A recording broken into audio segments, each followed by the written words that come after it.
एक मेहरान की कीमत में आप कजाकिस्तान में एक अच्छा कारोबार स्टार्ट कर सकते हो। C5 business visa of Kazakhstan कैसे हासिल किया जाए, इसके लिए क्या क्या रिक्वायरमेंट्स हैं, कौन कौन से डॉक्यूमेंट्स चाहिए होंगे और प्रोसीजर कितना टाइम टेकिंग है और कितना एक आपका अक्षा लगेगा। अक्षा कहते हैं जी मनी को कजाक में। कितने का आपके एक्सपेंसेस आएंगे C5 वीज़ा कजाकिस्तान का हासिल करने पे। इस वीडियो के अंदर सारी सारी डिटेल आपको मिल जाएगी और ये वीडियो स्पेशली मैं बना ही इसी वजह से रहा हूँ क्योंकि काफ़ी ज़्यादा क्वेरीज आ रही थी कि C5 वीज़ा के बारे में आप गाइड कर दो, C5 कैसे लेना है। और काफ़ी लोग C5 लेकर कजाकिस्तान में मौजूद हैं तो उनको एक्सटेंशन में मसला आ रहा होता है, उनको रेजिडेंसी में मसला आ रहा होता है। तो ये सारी की सारी चीज़ें इस वीडियो में आज आपकी कवर हो जाएगी कि आपने पाकिस्तान से कैसे उठना है, वहाँ से C5 वीज़ा कैसे लेना है और कजाकिस्तान में आकर इसको 1 ईयर मल्टीपल एंट्री वीज़ा या 2 ईयर मल्टीपल एंट्री वीज़ा में कन्वर्ट कैसे करना है। सारी की सारी डिटेल्स बताने जा रहा हूँ, स्टेप बाय स्टेप चलेंगे। इससे पहले आपको थोड़ा बहुत कजाकिस्तान में बिजनेस की इंपॉर्टेंस के बारे में बताता जाऊँ कि कजाकिस्तान में बिजनेस करना क्या फ़ायदेमंद साबित हो सकता है कि नहीं। अगर स्टैटिक्स को देखा जाए तो कजाकिस्तान एक ऐसा कंट्री है जहाँ पर 20 से 25 नेशंस के लोग आकर आबाद हैं, यहाँ पर बिजनेस कर रहे हैं, यहाँ पर जॉब्स कर रहे हैं। काफ़ी ज़्यादा लोग यहाँ पर बिजनेस और अर्निंग की वजह से कजाकिस्तान मूव हुए हैं। और कजाकिस्तान एक ऐसा कंट्री है जो कि बिजनेस इमिग्रेंट्स को बहुत ही अच्छे तरीके से वेलकम करता है, उनके लिए अच्छी आसाइशें देता है, उनको टेम्परेरी रेजिडेंस कार्ड, उनको परमानेंट रेजिडेंसी भी ऑफर करता है, स्पेशली जो लोग बिजनेस करने कजाकिस्तान आते हैं। आज से कुछ अर्सा पहले तक तो Kazakhstan directly business opportunities provide कर रहा था, स्पेशली पाकिस्तानी, इंडियन, बांग्लादेशी लोग जो मेरी ये वीडियो देख रहे हैं, तमाम के तमाम ममालिक के लिए बहुत ही आसान था कि कजाकिस्तान आकर सीधा अपना बिजनेस ओपन करते थे, बिजनेस रजिस्टर करते थे और अपना काम स्टार्ट कर देते थे। लेकिन अभी 2021-2022 से ये तरीक़ेकार स्टार्ट हो गया कि आप कजाकिस्तान आने से पहले बिजनेस वीज़ा लेकर आते हो, यहाँ पर आकर अपनी कंपनी रजिस्टर करते हो और उस पर आपको एक्सटेंशन मिलती है। ये सारा का सारा प्रोसेस आगे मैं डिटेल से एक्सप्लेन करने जा रहा हूँ, तो आपने जुड़े रहना है, वीडियो को लाजमी एंड तक देख लेना है ताकि आपका कोई भी पॉइंट मिस ना हो। काफ़ी लोग वीडियो के अंदर मैंने सारी की सारी चीज़ें बताई होती हैं और वही चीज़ें बार बार रिपीट मुझसे पूछ रहे होते हैं। तो यार कोशिश की करो कि वीडियो पूरी देख ली करो और गौर से देखी करो ताकि आपको कोई चीज़ मिस ना हो। वो सारी की सारी चीज़ें ऑलरेडी मैंने एक्सप्लेन कर दी होती हैं। अभी 2024, 5 और 6 में इसकी बहुत ज़्यादा हाइप हो चुकी है कजाकिस्तान की कि जी कजाकिस्तान में बिजनेस ओपन करना ही करना है। दुबई, कतर, कुवैत, इन कंट्रीज में जो लोग ऑलरेडी बिजनेस कर रहे थे वो सारे के सारे कजाकिस्तान मूव होना चाह रहे हैं। उसके पीछे एक ही रीज़न है कि सेंट्रल एशिया में सबसे बड़ा बिजनेस हब जो इस टाइम है वो कजाकिस्तान है। उसके पीछे इसकी जियोग्राफिकल इंपॉर्टेंस भी है, इसकी इकोनॉमिकल इंपॉर्टेंस भी है कि इसकी इकोनॉमी एक तो बहुत ज़्यादा स्ट्रॉन्ग है, दूसरी जियोग्राफिकली इसका चाइना के साथ बॉर्डर लगता है, रशिया के साथ बॉर्डर लगता है और उज्बेकिस्तान, किर्गिस्तान, इन तमाम कंट्रीज के साथ बॉर्डर लगने की वजह से काफ़ी ज़्यादा बिजनेस जो है वो कजाकिस्तान के अंदर किया जा रहा है। अब C5 की रिक्वायरमेंट किन लोगों का है? सबसे पहले तो वो लोग जो यहाँ पर आकर बिजनेस करना चाहते हो। इसके बाद जो लोग किसी भी एक चलते हुए बिजनेस में अपना शेयर खरीदना चाहते हैं या फिर अपनी कंपनी रजिस्टर करवा कर उसके ऊपर अपना वर्क करना चाहते हैं और यहाँ पर आकर सेटलमेंट लेना चाहते हैं बिजनेस वीजा के ऊपर, तो ये C5 वीजा उन तमाम के तमाम लोगों के लिए बहुत ही ज्यादा इंपॉर्टेंट होता है। स्टेप बाय स्टेप डिस्कस कर लेते हैं। यहाँ पर आपको मैं साइड पे मेंशन भी करता जाऊंगा कि कौन कौन से स्टेप्स हैं जो आपने फॉलो करने हैं एक प्रॉपर पाथवे को लेकर चलते हुए। सबसे पहले आपने जो चीज़ हासिल करनी है वो है जी C5 वीज़ा 3 मंथ्स का 90 डेज का जो C5 वीज़ा होता है उसका इनविटेशन आपने हासिल करना है। और वो कैसे हासिल करना है, आपने किसी भी कंपनी के साथ कॉन्टैक्ट कर लेना है जो कजाकिस्तान के अंदर C5 के इन्विटेशन प्रोवाइड कर रही हैं। वो आपको एक प्रॉपर लीगल वे में आपको इन्विटेशन लेटर प्रोवाइड करेंगे जो लेकर आप एम्बेसी में जाओगे। एम्बेसी में साथ आप डॉक्यूमेंट्स अटैच करोगे और आपको C5 visa single entry 3 months के लिए 90 डेज के लिए आपको C5 वीज़ा मिल जाएगा। इनविटेशन की कॉस्ट के बारे में बात करें तो ये तकरीबन $400 से लेकर $1000 तक चार्ज किया जा रहा है। कोई कंपनी $600 चार्ज कर रही है, कोई कंपनी $700 चार्ज कर रही है और इवन कुछ कंपनीज ऐसी हैं जो कि डायरेक्टली C5 आपको जस्ट 3 मंथ्स के लिए नहीं देती बल्कि एक पूरा पैकेज देती हैं जिसके अंदर आगे फर्दर जितने भी स्टेप्स आपको मैं बताने जा रहा हूँ वो सारे के सारे उस पैकेज के अंदर कवर कर देती हैं। अब जो फर्स्ट C5 वीज़ा है आपका 3 मंथ्स का वो आप कजाकिस्तान के अंदर रहते हुए नहीं ले सकते। फॉर एग्जांपल काफ़ी लोग पूछ रहे होते हैं कि यार हम टूरिस्ट वीज़े पर आकर अपना टूरिस्ट वीज़ा B12 जो है वो C5 में कन्वर्ट कर लें, ये चीज़ इम्पॉसिबल रहती है। यहाँ पर आकर आप C5 वीज़ा नहीं ले सकते बल्कि आप अपने नेटिव कंट्री, बेशक आप पाकिस्तान से हो, इंडिया से हो या बांग्लादेश से हो, आप अपने कंट्री से C5 वीज़ा 3 मंथ्स का लेकर कजाकिस्तान आओगे। इसके अलावा अगर आपके पास किसी कंट्री की रेजिडेंसी है, फॉर एग्जांपल काफ़ी लोग दुबई में ऑलरेडी बिजनेस कर रहे हैं, कतर, कुवैत, ओमान, इन कंट्रीज़ में या इंडोनेशिया वगैरह में, वहाँ पर उनके पास TRC है, वहाँ पर उनके पास रेजिडेंसी है, तो उस कंट्री में भी आप लोग अपना C5 3 मंथ्स का वीज़ा आसानी से हासिल कर सकते हो। पाकिस्तान से हासिल करना थोड़ा सा डिफिकल्ट होता है। उसके पीछे रीज़न ये है कि पाकिस्तान में अपॉइंटमेंट वगैरह का इशू रहता है। अपॉइंटमेंट्स बहुत ज़्यादा बुक होती हैं और एक एक मंथ आपको वेट करना पड़ता है, जबकि आप सऊदी अरेबिया, कतर, कुवैत, इन कंट्रीज़ में अपॉइंटमेंट आपको एक वीक के अंदर आसानी से मिल जाती है। जब आप अपने कंट्री में या किसी भी ऐसे कंट्री में जहाँ पर आपके पास रेजिडेंसी है, वहाँ से C5 आप ले लेते हो और कजाकिस्तान आ जाते हो, फिर आपका नेक्स्ट स्टेप शुरू होता है जी। आपने C5 3 मंथ्स वाले वीज़ा को 1 ईयर में कन्वर्ट करना होता है। अब इससे पहले मैं आपको C5 के साथ जो आपके डॉक्यूमेंट्स लगेंगे वो डॉक्यूमेंट्स आपको बताता चलूँ कि आपने एम्बेसी में कौन कौन से डॉक्यूमेंट्स लेकर जाने हैं C5 3 मंथ्स का जो सिंगल एंट्री वीज़ा है वो हासिल करने के लिए। तो उनमें आपका सबसे पहले जी ओरिजिनल पासपोर्ट आ जाएगा, देन इन्विटेशन लेटर आएगा, इसके साथ वीज़ा एप्लीकेशन फॉर्म, काउंसलर फ़ी जो होती है आपकी, एम्बेसी फ़ी जिसे कहते हैं, अप्रोक्सीमेटली $80 आजकल चल रही है, तो वो आपने $80 लेकर आपने साथ एम्बेसी में जाना है, उसकी रिसीट लेकर जाना है। MCB बैंक में पाकिस्तान में जमा करवाते हैं एम्बेसी वाले, तो आपने उसकी रिसिप्ट साथ ले लेनी है। इसके बाद आपकी मेडिकल एग्जामिनेशन सर्टिफिकेट, कि आपको कोई भी एक ऐसी बुरी बीमारी नहीं है जो कि कजाकिस्तान में आकर आप फैला सकोगे, लाइक HIV हो गया, ट्यूबरक्लोसिस हो गया, इस तरह की बीमारियों का आपने एक मेडिकल सर्टिफिकेट बनवाना होता है।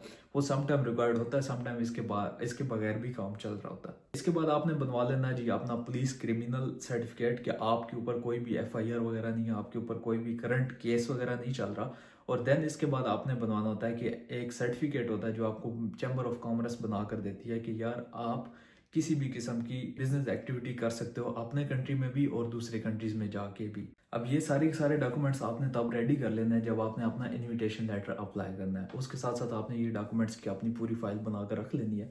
इनविटेशन लेटर आने पे 10 से 15 वर्किंग डेज लग जाते हैं, समटाइम 20 डेज भी लगते हैं, और बहुत ही अगर कह लो ना कि यार बहुत ज़्यादा डिले हो गया तो उसमें मैक्सिमम 30 डेज लग जाते हैं। वो समटाइम ऐसा होता है कि नेशनल सिक्योरिटी जो यहाँ का इदारा है वो आपकी एप्लीकेशन ऑन होल्ड करता है। ऑन होल्ड से मुराद ये है कि वो आपके बारे फर्दर वेरिफिकेशंस कर रहा होता है, या समटाइम ऐसा होता है कोई चीज़ वो वेरिफिकेशन के लिए ईमेल वगैरह करते हैं पाकिस्तान के किसी इंस्टीट्यूट को या किसी गवर्नमेंट के इदारे को, तो वहाँ से रिप्लाई आने में देर होती है, वो वेरिफिकेशन करने में समटाइम डिले हो जाता है। तो इस वजह से आपकी जो एप्लीकेशन है ऑन होल्ड होने की वजह से समटाइम 30 डेज भी ले जाती है। जब आपने इनविटेशन लेटर अप्लाई कर दिया, आप वेट करो 10 से 15 दिन का, उस दिनों के अंदर अंदर आपने क्या करना है कि आपने अपने लिए एम्बेसी की अपॉइंटमेंट ले लेनी है। एम्बेसी की अपॉइंटमेंट आपने अप्रोक्सीमेटली 20 दिन बाद की लेनी है। जिस दिन आपने अप्लाई किया उससे 20 वर्किंग डेज बाद की आप अपॉइंटमेंट ले सकते हो। और फिर अपॉइंटमेंट वाले दिन आपने अच्छे से फॉर्मल वे में रेडी होकर, लाइक पता चले कि यह बंदा किसी दूसरी कंट्री में या कजाकिस्तान में जाकर बिजनेस करने जा रहा है, वहाँ पर एक फॉर्मल ड्रेसिंग में आप जा सकते हो। वहाँ पर अपने साथ अपने सारे डॉक्यूमेंट्स लेकर जाओ, और इन तमाम के तमाम डॉक्यूमेंट्स के साथ आपने वो फ़ी चालान लाजमी लेकर जाना है, जो आपको मैं बता रहा था कि काउंसलर की फ़ी आपने पे करनी होती है। अब अपॉइंटमेंट कैसे लेनी है इसके ऊपर पहले एक मैंने डिटेल से वीडियो बना दी थी, जिसके अंदर मैंने पूरा का पूरा प्रोसीजर बताया था आपको कंप्यूटर की स्क्रीन पर जाकर के अपॉइंटमेंट इस तरह से बुक करनी है। स्टिल अगर आप लोगों को अपॉइंटमेंट लेने में कोई इशू आ रहा है तो आप मुझे टेक्स्ट कर सकते हो, मैं आपके लिए अपॉइंटमेंट बुक कर लूँगा, नो प्रॉब्लम। आप एम्बेसी में जाओगे, वहाँ पर आपके फिंगरप्रिंट्स होंगे, आपके डॉक्यूमेंट्स की दोबारा से एक जर्नल वेरिफिकेशन होगी, और उसके बाद 4 से 5 वर्किंग डेज के अंदर आपको स्टिकर वीज़ा पासपोर्ट पर लगा हुआ रिसीव हो जाएगा। तो कंग्रेचुलेशन, जहाँ पर आपका C5 3 मंथ्स का वीज़ा आपको मिल चुका होगा।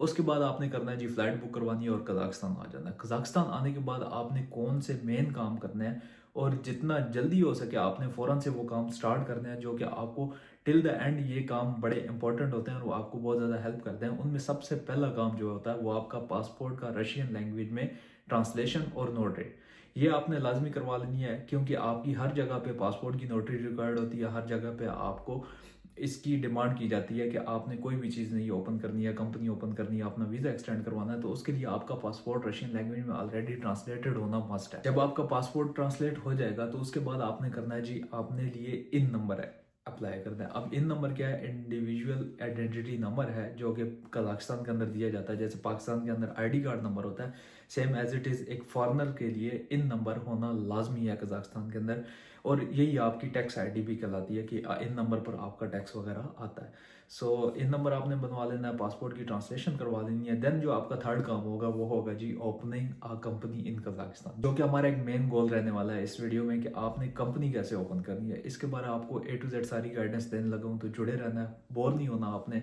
ये वीडियो आपके बड़े काम की है, और एंड पर जब मैं आपको इस सारे के सारे प्रोसीजर का एक्सपेंस बताऊंगा वो बिल्कुल ऐसा है जैसे कि एक आप पाकिस्तान में कहते होते कि यार एक मेरान गाड़ी लिया है, मेरान की कीमत में आप कजाकिस्तान में अपना पूरा का पूरा बिजनेस इस्टेब्लिश कर सकते हो।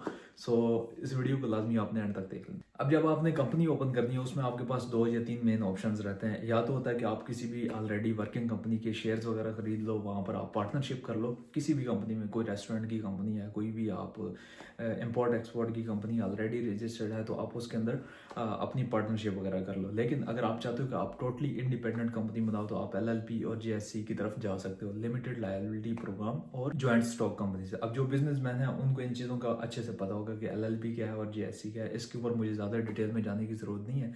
सो इन जनरल आपको ये बोलूँ कि LLP वगैरह जो है ना वो कजाकिस्तान में बहुत अच्छी रहती है एक फॉरेनर के लिए, तो आपने कोशिश करनी है LLP की साइड पे जाना है। उसमें यह है कि आपको फ्रीडम मिलती है, आप अपनी मर्जी से काम कर सकते हो, अपनी मर्जी से टैक्स पे कर सकते हो।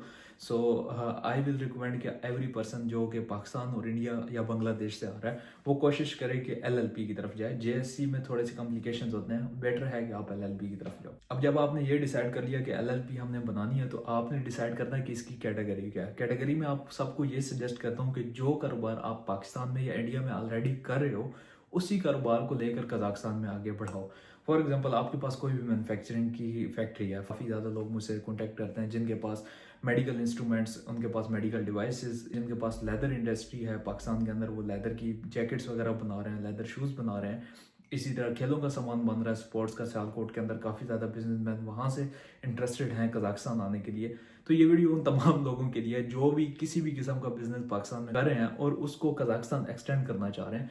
तो आपने कोशिश ये करनी है कि जो बिजनेस आप पाकिस्तान में कर रहे थे जिसका आपको अच्छे से एक्सपीरियंस है, आपने उसी बिजनेस को कजाकिस्तान में आगे लेकर चलना है। कैटेगरी सिलेक्ट करने के बाद बारी आ जाती है जी आपके डॉक्यूमेंटेशन की, कि आपने कंपनी रजिस्ट्रेशन के लिए डॉक्यूमेंट्स कौन कौन से बनाने हैं। तो डॉक्यूमेंट में सबसे पहले तो आपने अपनी कंपनी का एक यूनिक नेम रखना है जिस नेम के ऊपर ऑलरेडी कजाकिस्तान में कोई कंपनी मौजूद ना हो। अब आपने ये चेक कैसे करना है कि यार मैं एप्लीकेशन में ये नाम देने जा रहा हूँ। फॉर एग्जांपल मेरा नाम है जी हमजा फराज, तो मैं सोच रहा हूँ कि हमजा मेडिकल कंपनी में अपनी कंपनी का नाम रख लूँ। तो मैं फ़ौरन से जाऊँगा ईगोव जो कजाकिस्तान का पोर्टल है उसके ऊपर जाकर चेक करूँगा कि हमजा मेडिकल कंपनी के नाम से ऑलरेडी कोई कंपनी कजाकिस्तान के अंदर वर्क तो नहीं कर रही। अगर इस नाम की कोई कंपनी ऑलरेडी मौजूद नहीं होगी तो मैं एप्लीकेशन फॉर्म में अपना नेम हमजा मेडिकल कंपनी रख लूँगा। इसी तरह आप लोग सम पीपल्स अपने बच्चों के नाम पर रखते हैं, कुछ लोग अपने किसी प्यारे दोस्त के नाम पर रख लेते हैं कंपनी का नाम, या कुछ स्पेशलिस्ट लाइक जैकेट्स, शूज़, जैसे आपको मैंने ऑलरेडी एग्जांपल दी है। तो आपने कंपनी का एक यूनिक नेम सेलेक्ट कर लेना है। यूनिक नेम सेलेक्ट करने के बाद आपने करनी है जी डॉक्यूमेंटेशन।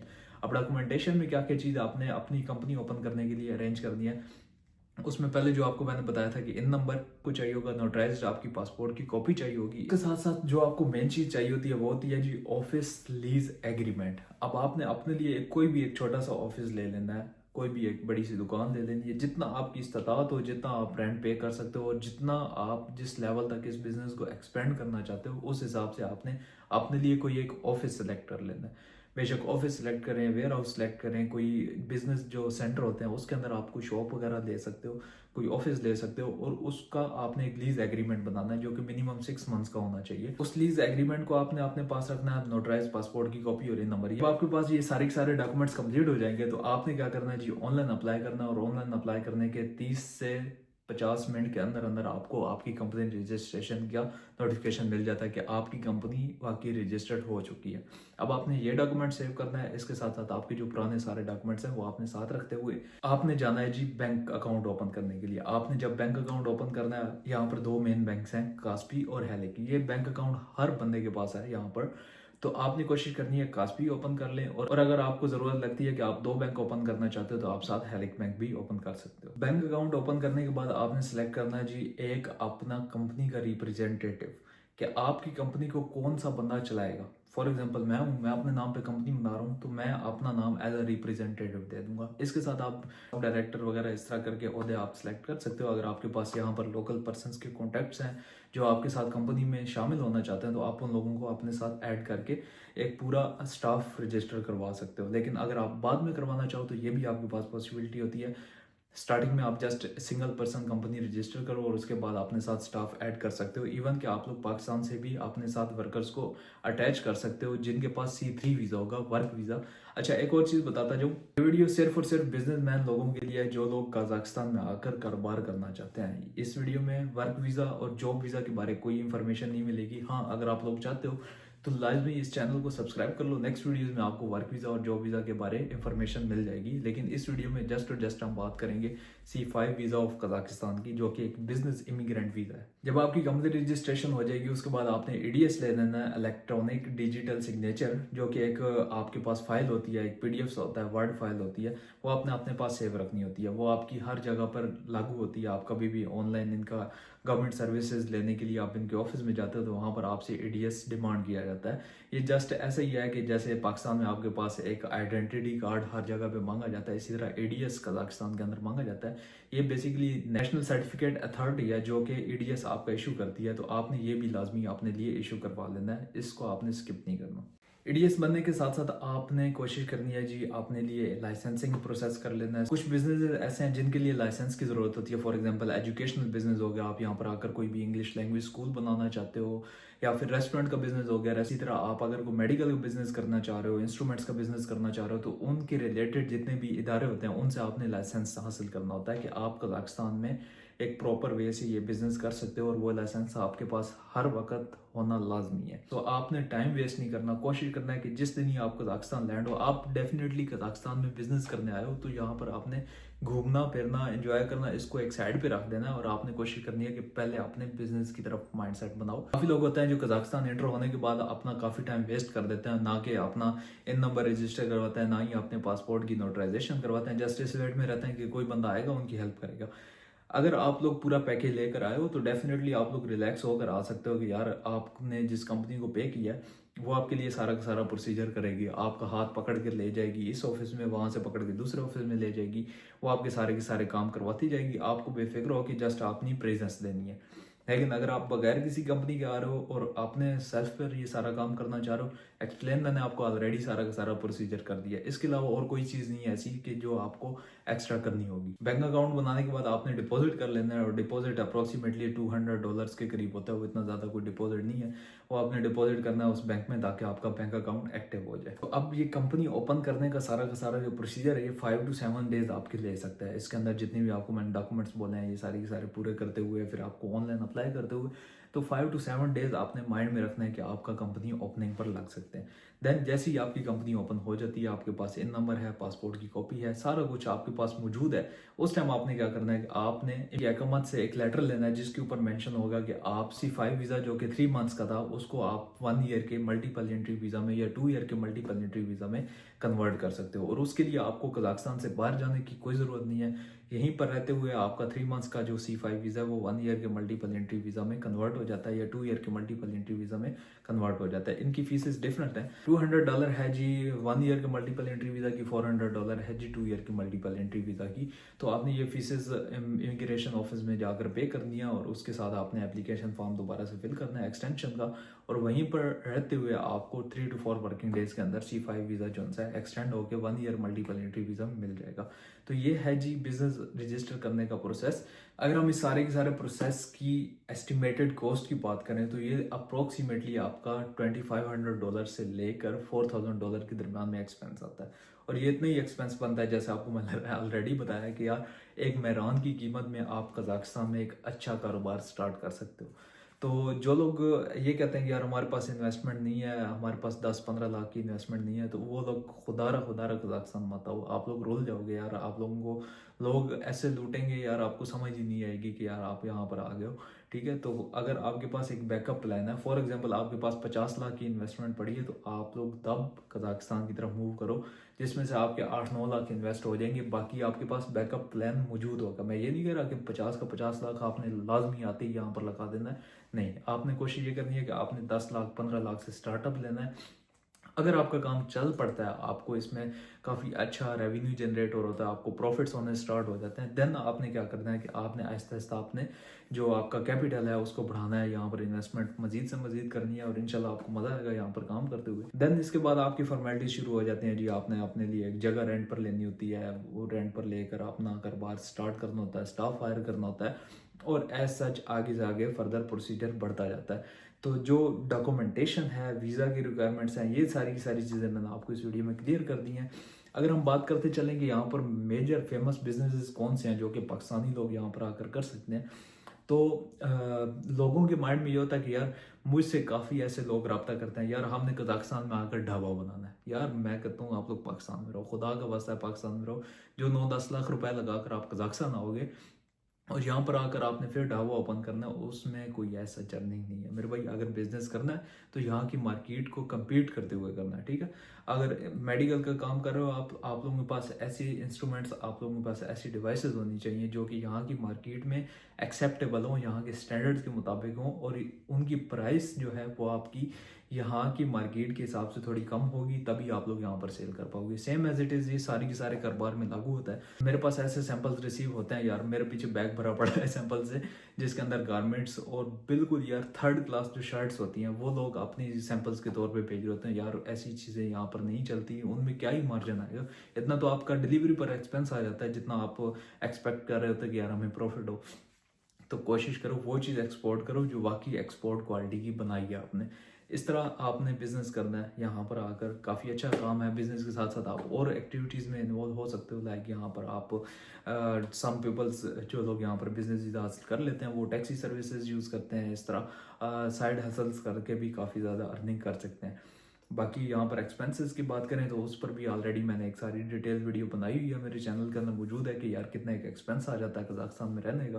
और जब आप लोग आओगे 1 मंथ के अंदर अंदर आपकी ये सारी की सारी चीज़ें क्लियर हो जाएंगी कि यार कितना एक्सपेंस आ रहा है, कैसे मैनेज करना, आप लोग आसानी से सीख जाओगे। कोई ऐसा डिफ़िकल्ट कंट्री नहीं है, बहुत सपोर्टिंग लोग हैं यहाँ के।